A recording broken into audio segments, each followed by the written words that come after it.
Good morning, everybody. Today is Tuesday, September 9th. I'm John Weigell here with Mark Dent, and this is the Hustle Daily Show.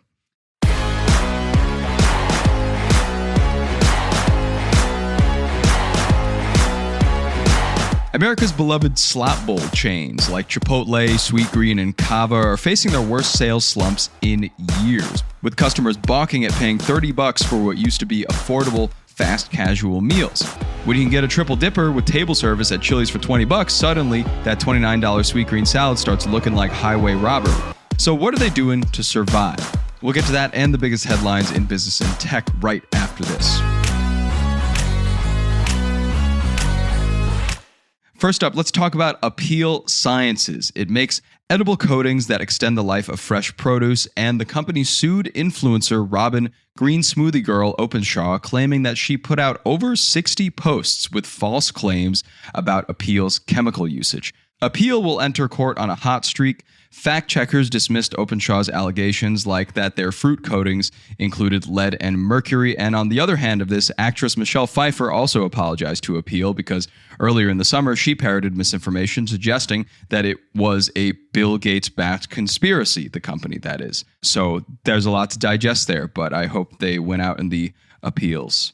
Next, August was the worst month for total global VC funding since 2017. The economy isn't necessarily crashing here. August can often be economically quieter. Barely anyone in Europe works that month pretty much, but any 44% month-over-month dip is worth watching. Mark, what do you make of this sudden dip?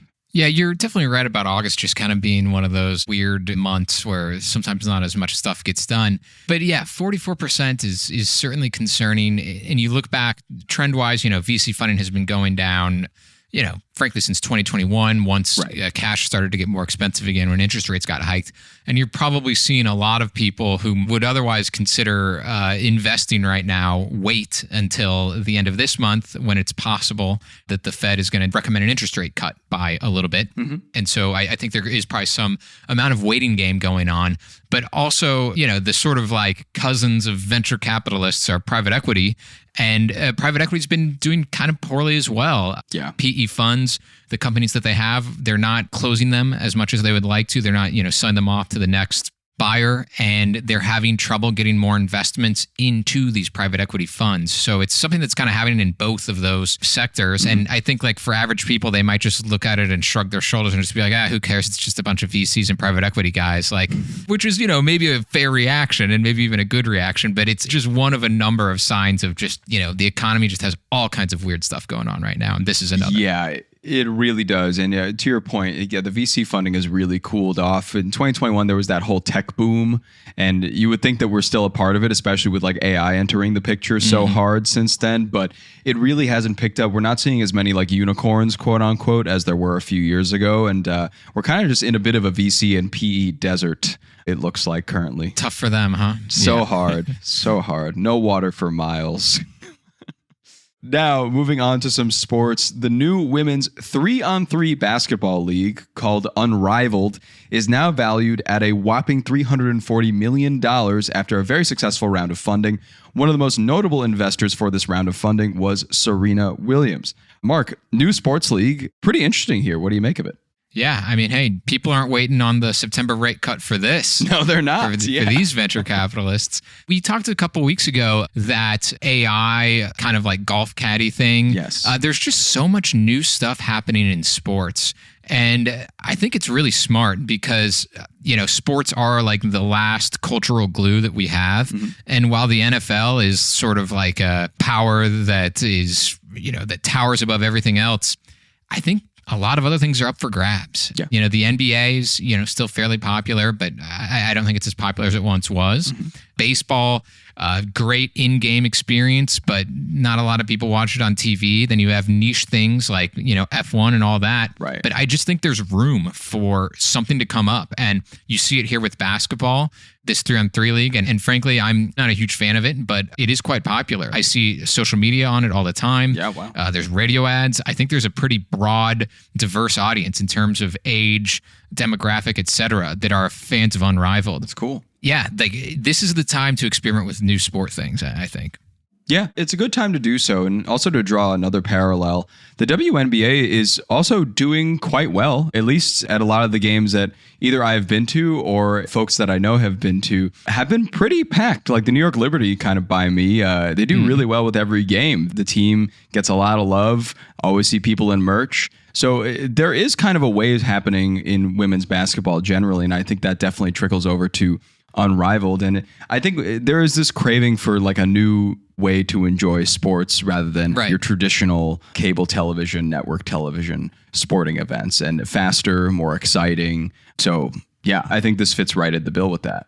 Okay, let's move on to some cars. Tesla is losing some ground in the US market nowadays with companies like Mercedes and BMW launching electric SUVs. Tesla's market share is trending down to 38% in August, the lowest level since 2017. They got to pick back up sometime soon. And finally, McDonald's on Monday will continue its deal crusade to bring back customers. The company is reintroducing extra value meals, a discount menu that McDonald's removed back in 2019. McDonald's said that these combo deals will save customers up to 15% compared to buying each item individually. So more deals for the McDonald's customers. Will it bring back people? Let's check in a quarter.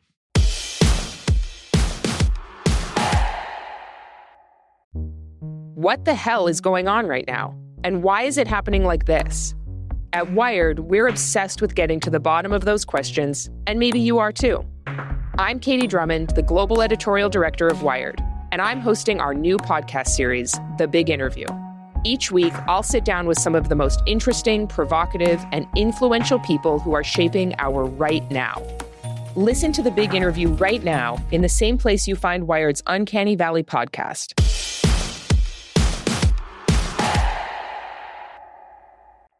And for more headlines like that, you can subscribe to the show. We'll have more for you tomorrow. But on to our main story of the day. We are talking about these slop bowl chains. Slop bowl is kind of a new buzz term, but you know the kind. It's Chipotle, Sweetgreen, Cava, anywhere that just throws a bunch of stuff in a bowl and gives it to you for around $15. Or you would hope around $15. Mark, what is going on in the slop bowl chain market? Well, very concerning statistics if you are in the slop bowl chain market, that's for sure. There's been a lot of talk over the last 2-3 weeks of the quarterly earnings reports, which are Q2 for the most part for chains like Chipotle, Sweetgreen, Cava. You saw Chipotle, it fell their same store earnings by about 4%. Yeah. Cava's were up a little bit, but compared to what they were a year ago at the same time, they were up about 14%, and now it's something like 2%. I think Sweetgreen was down by a little over 7%. Wow. So those are concerning same-store sales drops, and it comes at a time when restaurants have just been very inconsistent. People are dropping a lot of spending in general. So in some ways, it's not surprising. But as you were suggesting, that fast casual chains were considered the sort of like meal of the future, and especially slop bowls in particular, which now have horrible branding that I'm sure is going to hurt them even more. The fact that everybody calls them slop bowls because it sounds terrible. Yeah, no, it sounds awful. But I mean, it is at the heart of it still like a good meal. It's a hearty lunch, hearty dinners for some people. It's the white collar worker meal. Mm-hmm. You're working in the city, you go out, you pick something up for lunch. You hope it's not that expensive, but the problem that they're facing isn't exactly with the food itself. I think the problem that they're facing is portion size in relation to how much they each cost, because the prices have definitely gone up at a lot of these chains. Yeah, and Business Insider sent a reporter out to Sweetgreen, Chipotle, and to Cava, and this was in the Los Angeles suburbs, she said, and I was taken aback at how much it cost. The prices were crazy. It was like $29 or something like that for Cava. And, not all that much less for Sweetgreen. And then at Chipotle, she got a bowl, chips, and a drink for $19, which is still an incredible amount of money. Yeah. And it's like, if you're going to be paying that much, then you need to do something more than just satisfy one's stomach cravings. There has to be something more on top of that. Right. You look at Chili's, which everybody knows has been doing well. Darden restaurants have actually done well in the last quarter, like Olive Garden, places like that, Red Lobster they own. You go to those restaurants and there is somewhat of an experience, sometimes quite a bit of an experience. Yeah. There just isn't that if you go to Cava or something like that. The CEO was giving some comments at a recent earnings call, and he was saying how like Cava isn't just this white collar worker office lunch thing. I'm looking at his quote right here. He said 87% of our restaurants are in the suburbs, almost 50% of our business is dinner. And then he goes on to say, we're the place when you're done with soccer practice, you come and get a quick meal. And it's like, that doesn't sound very appealing either. Yeah. That's not like fun in the neighborhood, like Chili's or Applebee's, right. you know? Right.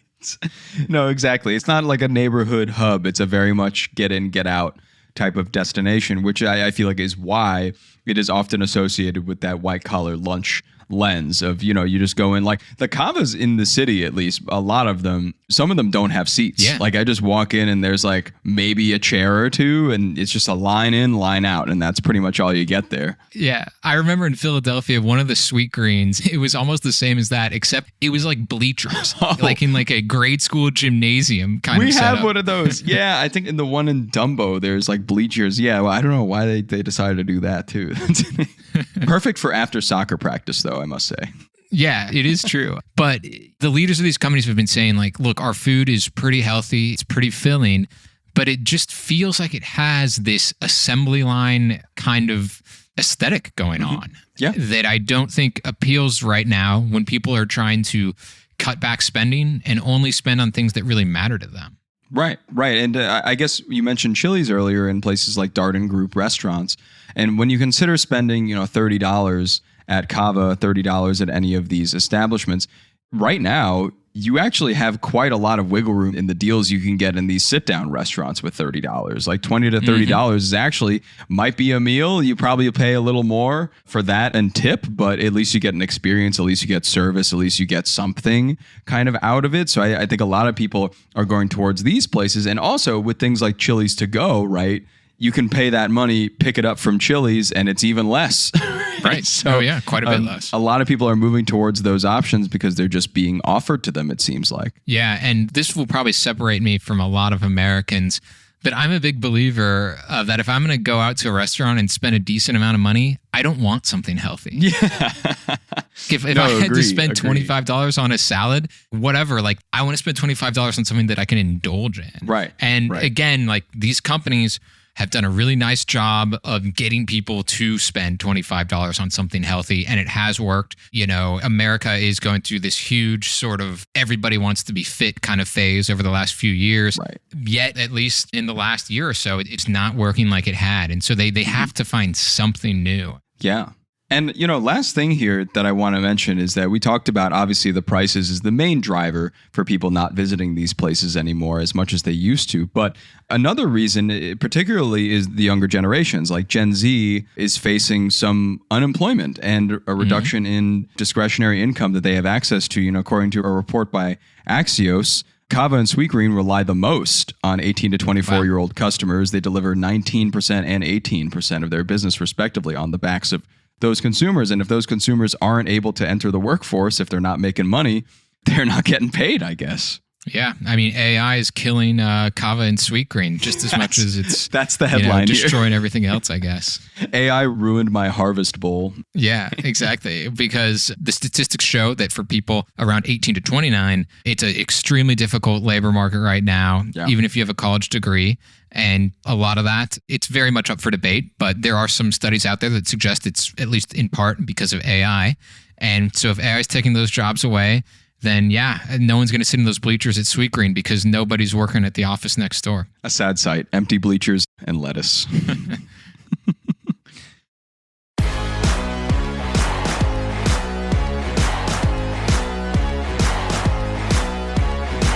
All right, that's going to do it for us today. Thanks for tuning into the Hustle Daily Show. We're a proud part of HubSpot Media. Our editor is Robert Hartwig, and our executive producer is Darren Clark. We've got a ton more tech and business coverage in our newsletter. If you're not subscribed, go sign up at thehustle.co/email and follow us on Instagram at thehustledaily. We will catch you tomorrow.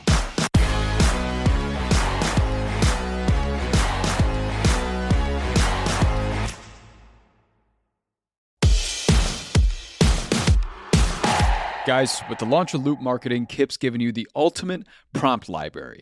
Over 100 AI prompts that walk you through each stage of the Loop Marketing method. They're designed to help you spot growth opportunities in an AI world. This isn't just another collection of prompts. It'll guide you into the new era of marketing. You can get it for free at the link in our show notes. Seriously, stop right now, look at those show notes, and tap that link.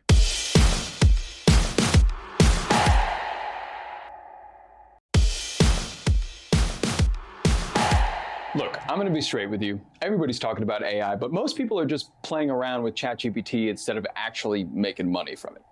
That's why we dropped the ultimate crash course to create your own AI side hustle in 7 days. We're talking real frameworks and strategies from the pros like the founder of The Hustle, Sam Parr. It includes mini guides, templates, the whole 9 yards, stuff that takes years to figure out, condensed into 1 week. Stop what you're doing right now and grab it in the show notes. Your future self will thank you.